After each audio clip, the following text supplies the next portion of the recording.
All right. And we are here.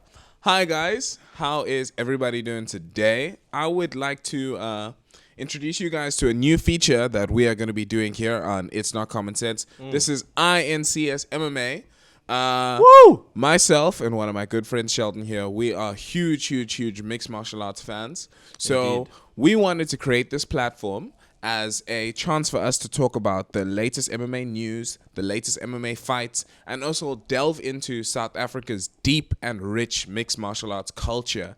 And eventually we'd like to interview some fighters. So if you know any fighters who are fighting in the EFC or have fought in the EFC who want to have their stories told, please slide them our way for INCS MMA. Woo! That's beautiful, man. I love it. I love it. No, this is going to be great. Yeah, like you said, we're just going to talk about all the fights. There's so much history here with the EFC and all the fights in this side. And I mean, at the moment in the world, who's not watching MMA or UFC at this point? You know what Exactly. I mean? It's just like everyone is. What is it? The fastest growing sport in the world? Yeah, I think it's something like that, eh? It's especially the next month. This next month is going to be the whole of November. The whole of November is half why we came up and said, let's do this now. You know what I mean? We were just like, we have to, bro. So right off the bat, the next month coming up, we got some crazy stuff going on. Big UFC events, big fights, but obviously, let's just start off. UFC 280, the big one, you know, Charlie Olive versus Islam Makhachev. Lord have mercy. Woo! This is going to be a good one, man. This is going to be amazing. 11-fight win streak versus a 10-fight win streak, which means someone is going to have a terrible, terrible night when that fight. And for anybody who doesn't know, right now, Charles Oliveira is the UFC's, he holds the record for most submission wins in the history of the UFC. Islam Makhachev is the student of, he's basically the GOAT right now, Khabib Nurmagomedov, the greatest lightweight fighter of all time. So essentially, this is going to be one of those fights where we're thinking it's going to go to the ground, but because we've got two ground specialists, they might, like I don't know, they might slug it out. Like Honestly, the way this fight can go, it can go anywhere. Because like you said, Islam's known to taking people down. That's what Khabib's taught him, you know? Take him down and just maul them, destroy them. But the problem is, like you said, he's Charlie Olive, you know? He's been sitting on the ground since he got to the UFC, you know? He knows what he's doing. He knows how to deal with it. And if it's a slugfest, honestly, this fight's just too hard to call, man. If it goes to the ground, I don't know who to call. I don't know. It's just going to feel like it's going to be the most technical just fight. I would say it's tricky in the stand-up for Islam because Yeah. Islam has been knocked out before. So that's one thing that we know about him. He has been knocked out before. And Charlie Olive's, he has been knocking out a couple people recently. I mean, he had the KO with Michael Chandler. Yeah. Which was really, really, really good. So Charlie Olives does have that power, and Makhachev has been known to get knocked out, and Charlie Olives does have that black belt in Brazilian Jiu-Jitsu. So it's that question we've got to ask ourselves: does Jiu-Jitsu beat wrestling? That's probably what a lot of people are thinking going into this fight, eh? Because, like you said, it's just, yeah. No, there's nothing. There's not much to say. That, like I said, does wrestling? It's going to be Jiu-Jitsu versus wrestling, you know. And I think, like you said as well, on the feet, Charlie's definitely got a better chance, you know. Like I said, he's rocked a few people, but more importantly, he's been taking a beating the past couple of fights, eh? He obviously took a lot of hits from Tony, and I mean, yeah, it's an old Tony, but he still can knock you. But then he survived that first round with Chandler, because everyone thought Chandler had knocked him out. And then with Gagey as well. Gagey hit him one or two times properly in the first round, you know? And I definitely, obviously, Islam does not have that sort of striking power. There's no ways, you know? So We haven't seen it yet, you know? We haven't seen it in any fights. Because Khabib has showed himself as not only someone who could destroy on the ground, but then he could knock you out, you know? He had those aggressive, wild, savage punches. Like he was actually trying to maul you like a bear. You know? But Islam, like you said, you haven't had a chance to see it. And maybe he has the same style as Khabib. Maybe he's just as aggressive on the feet. But cannot wait, dude. But yeah, let's go on to this co-main fight right here. This bantamweight title fight. We've got Aljamain Sterling versus TJ Dillashaw. The snake in the grass. The snake in the grass. Aljamain Sterling, he recently came back from... Everybody thought he was going to lose that Petr Yan fight. Oh, yeah. After Petr Yan disqualified himself with that illegal knee in their first fight, everybody was like, there's no way that Aljamain Sterling is going to win, because he looked like he was getting dominated in that first fight. He was... Petr Yan looked like he was dancing around him and making him look like a fool in that first fight. Like, genuine. It was embarrassing. And he was tripping him, and the stand-up was so solid. But here's my thing. You don't agree with the outcome of the second fight. I do not, no. You believe that Petr Yan should have won that fight. I believe it all came down to the first round, and I believe Petr Yan won the first round. Why do you think Petr Yan won the first round? I just think he did more. He landed more significant strikes, and he just when you watched him fight, he seemed like he controlled the fight more, and it just seemed like he was in control that whole first round.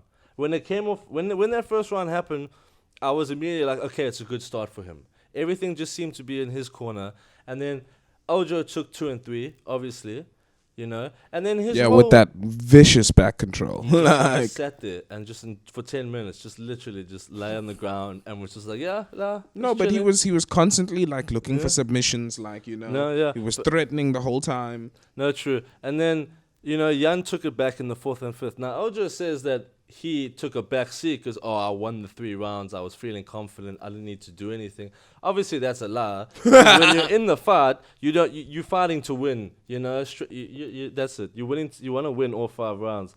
So, I think those last 2 rounds, Petr Yan, like he does, he you know, the whole everyone says he downloads you during the fight. He downloads his opponents. I think what happened was that Ojo came with a much better plan. You know, and then he dominated that 2nd and 3rd round, and then by that time, Petr Yan had downloaded enough. 4th and 5th he took, and it all came down to the first. Now, it's a tough call, because I'm not saying that, like, Yan was overly dominant in the first round. You know, it was definitely a back and forth. I just feel like he landed more, he felt like he was in control more, and it just seemed like it was definitely his first round. So, I was pretty annoyed by that, but this fight, like, I was always like, Yan needs a rematch, but you can't, you know. But both of the competitors in this fight coming up came off of pretty arguable victories, because that's true. TJ Dillashaw had that really, really tricky fight against Cory Sandhagen, where he just barely snaked it through. He got his knee got wrecked. I don't know if it was his MCL or his LCL or his ACL. Definitely not the ACL, because that takes you out for a long time. But something got wrecked within his knee when Cory Sandhagen just like pulled it. Like he just pulled it. And a lot of people don't believe that TJ Dillashaw should have won that fight. He kind of, I mean, people don't like this term, but he kind of wrestle fucked at the end. Like, it was looking like a beautiful, like, stand-up competition. Yeah. I know I'm going to sound like such a casual. I don't give a shit. But then he basically just did a little bit of lay and pray and kind of ensured that he would win those rounds. But I don't think he was doing massive damage on the ground. And Cory Sandhagen literally did more damage on the ground by fucking up TJ's knee. Completely. But my thing with that fight, and the reason, like, I think it's water under the bridge, is simply that he won the fight, but then look what happened. He was so injured that they gave the interim title fight to Cory Sandhagen anyways, for Petr Yan, you know? And then the winner of that went up against Ojo. So even though he won, a lot of people thought he didn't, Cory still kind of, like, you know, got the winner's stuff, or like the prize, essentially. And TJ, you know, but I think... At a certain point, you got to blame yourself then, Cory. Yeah, that's true. But he's come back, but that's another story. Good on him. But with good old snake in the grass, I definitely think it's going to be interesting. He's been gone a long time, and the fight with Cory, as decisive as it was, I think he still showed that he still got it, and it wasn't all just EPO. You know, there was definitely some skill going on there, and I think this is going to be a great fight. I genuinely think, because I think after the first Petr Yan fight, Ojo realized he needs to step up to play with those guys. You want to stay there. Wait, I'm sorry, I have to disagree. You think I so? think Ojo was there already. Styles make fights. styles make fights. Yeah, but look at him in the Aljo, first fight. Aljo, think of all the crazy things he did before the Peter Yan No, fight. okay, true. Snatching Cory Sandhagen's back, no, exactly. choking him out. All of those insane decision victories that he got against like high-level opposition. I think he was already at the top, but styles make fights. And I think with this TJ Dillashaw fight, that's why this is so dangerous. Yeah. TJ Dillashaw can't do lay and pray with Aljamain Sterling. No. You can't do that with a guy who loves like Gracie back game jiu-jitsu, where he's actually going to work. He's going to find other positions. Lives for this, yeah. Exactly. And he's another guy who's got top-level wrestling as well, just like TJ's got top-level wrestling. We know that Cory Sandhagen's wrestling is questionable. He doesn't have a wrestling background like Aljamain and TJ do. So with all of that kind of stuff, it is going to be an exciting fight that is going to be crazy anywhere it really goes. No, it's gonna be a huge, awesome fight. And then just before the co-main, for another bantamweight goodie, which Probably the number one contender fight. You know what? Probably more. We got Peter Yan versus Sean O'Malley. Now this fight, wow, this entire fight is a story on its own. All right, everyone's saying. I mean, Sean O'Malley is ranked 12th.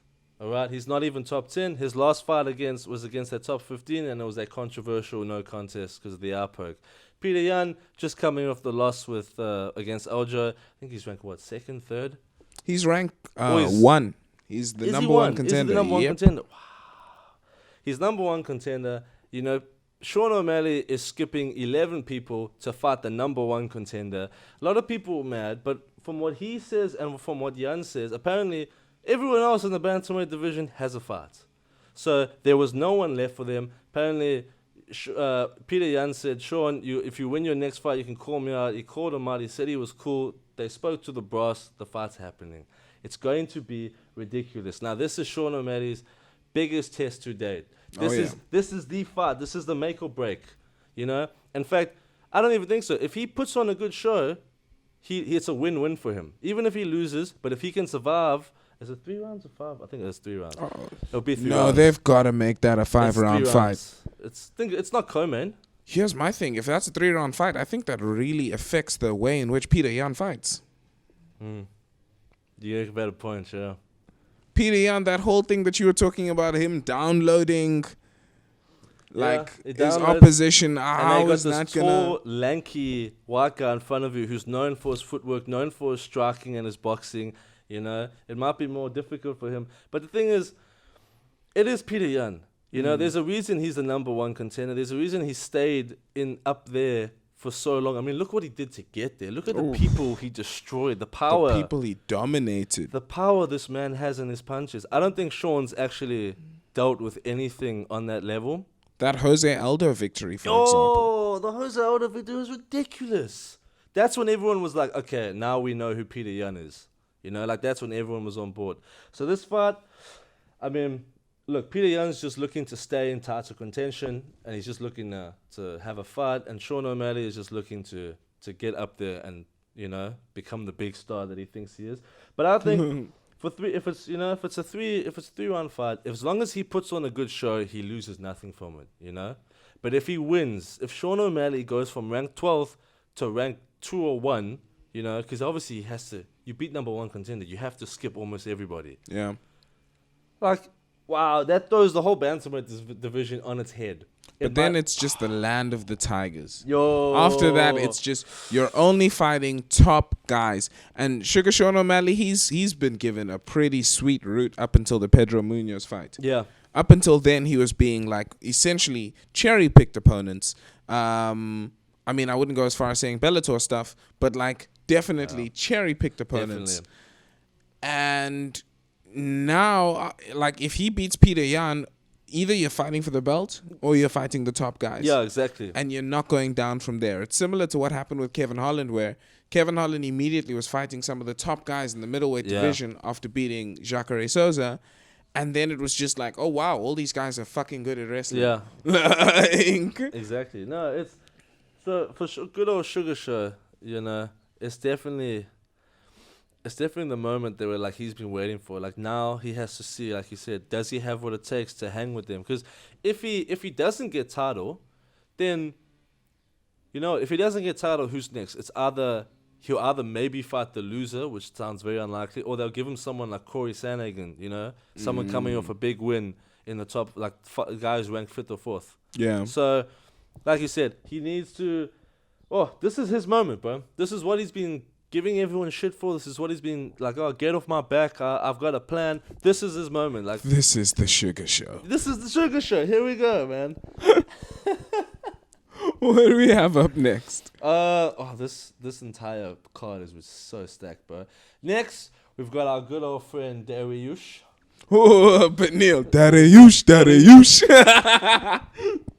Now, this is quite an interesting one. He is fighting Mateusz Gamrot, who's coming up, who's a monster, But Dariush is ranked 5th, Gamrot's ranked 7th. So there's definitely a title contention fight here because for those of you who don't know, Dariush was meant to fight Islam last year for essentially title contention. But then Dariush had an injury. He was out for the fight, and then he was out for the rest of the year. And then now, obviously, they gave the shot to Islam instead. Which I find it weird that he's taken the Gamrot fight because that's dangerous. It's a super dangerous fight, but I feel like Beneil Dariush takes whatever fights they give him. That's true. I mean, they were like, here's Tony, and he was like, I'll take Tony, sure. And that was when Tony was terrifying. Yeah, and he won, and then everyone was like, okay, now I know who Dariush is.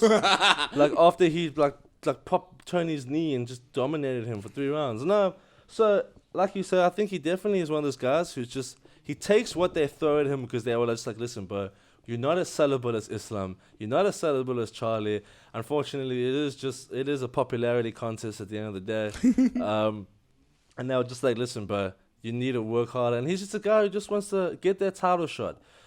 But to take Gamrot because if he loses this fight, boom, you're down so far. Exactly. You have to win 2, maybe 3 more fights to get back up there. Exactly. And Gamrot is I think he's on like an 8-7 fight win streak or something. No, he might be like 11. I might be way off there. He's undefeated since he joined the UFC. So I'm looking here on SureDog. Yeah. Gamrot he's only on a 4-fight win streak. 4 fight, my bad. He lost to Guram Kutseladze in a really, really hard-fought split decision loss. Yeah. It was on the Ortega versus Korean Zombie card. That was a really, really intense. Guram Kutseladze, it's one of those Hamzat versus Shavkat. You know the other guy? Yes. It's one of those situations where there are 2 European guys who are like some of the top guys in their division who fought each other a little bit too early. But Gamrot, this is one of those things when I go back to styles making fight. Beneil Dariush is known for his really, really technical, very tricky jiu-jitsu and his solid hands when he needs to use them. Gamrot has some really, really, really slick jiu-jitsu skills. He took Jeremy Stevens, the late great, rest in peace. He took Jeremy Stevens out in the first round, like almost immediately with that Kimura. And he's got a lot of submission. He's got a lot of submission victories in his bank. He's got about 5, but he's also got 7 KO TKOs. Wow! So he's quite a rounded mixed martial artist. But the people that he's had to beat to get to this stage in his career, I mean, it's like Jeremy Stevens, Diego Ferreira, Armin Tarikian. It's all people where it's like, it's guys where they're going to be really hard fights, but you're going to get paid terrible money to fight them. But the thing was, they were telling them, like, okay, but if you win these fights, we'll give you the good ones. Yeah. Here's Dariush, bro. Here's the number 5. Here you go. But no, exactly. And then, so that fight that fight's gonna be interesting. This entire card so far is literally, it's like you watch to see who's fighting in title contention next, and then you get the title fight. Literally, it goes lightweight title contention, bantamweight title contention, and then the bantamweight and lightweight title fights. And then speaking of another man who I think just does whatever UFC tells him to do, Belal Muhammad, last I checked, was the main event for the prelims. Who's he fighting? He's fighting Sean Brady. Oh, wow. Yeah. That's going to be a great fight. It's going to be a great fight, but it's, for everything, I just feel like it's it's a complete opposite of everything Belal Muhammad's been saying. He's constantly whining about how he wants his shot. Colby. I want my respect. Put thing on my name. Do this with my name. You know, he's constantly saying it. But then when they come to him and say, "Listen, we're going to put you on the prelim card," he just takes it and says, "Yeah, sure, I'll fight Sean Brady on the prelim card." It's like, what do you want to do, bro? You want to fight the top dogs at welterweight or not? Because that's your only option left. But people also see what happens to guys who sit on the shelf who aren't named McGregor.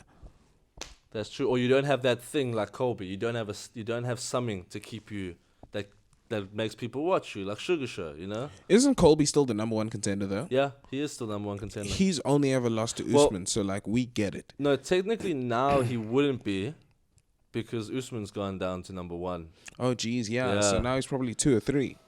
I think he's 2. Dependent upon whoever they want to push up, but they might push Hamzat above him because they're trying to push an agenda. I know. These are just like MMA conspiracy theories at this point in time. But at this point, especially with the welterweight division, it's all conspiracy theories. You got Colby with his so-called brain damage, and he's just playing poker on the side. You've got Kamzat bloody. This whole conspiracy he missed. They told him not to make weight so they could change up the card because it wasn't selling. You know, it's the whole division, bro. Jeez, man. And now everyone, Usman and Edwards, shaking everything up. Yeah. So that's him on the prelims. So the entire card is just stacked.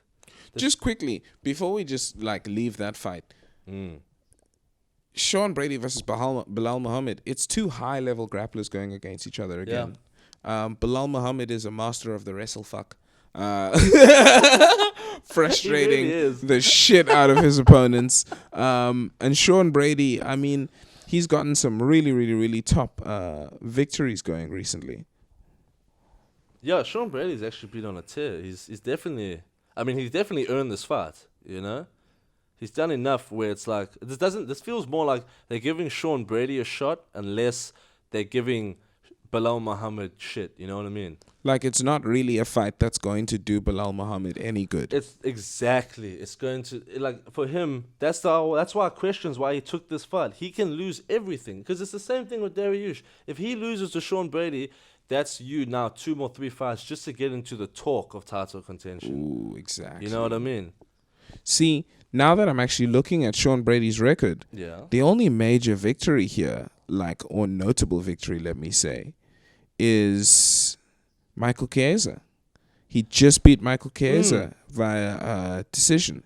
But other than that, the only other person that people know is Court McGee. Court McGee is a bully. Yeah. And then other than that, it's just peeps. Yeah. You know? I mean, definitely feels like it's like his moment to shine. It's them being like, here's your breakup, bro. Exactly. Go and take it. He must have dominated each and every single one of those fights, because Michael Chiesa is a top grappler as well, and he beat him by decision, a unanimous decision. And then before that, it looks like he got a bunch of submissions against Jake Matthews, who is Jake Matthews is a long-standing UFC guy, but he's a dude that like the average casual fan won't know him. And then Christian Aguilera seems like a guy who I have no clue who that is, but he finished both of those dudes. So I know his grappling is elite level. It's Christina Aguilera's brother. Fucking guy.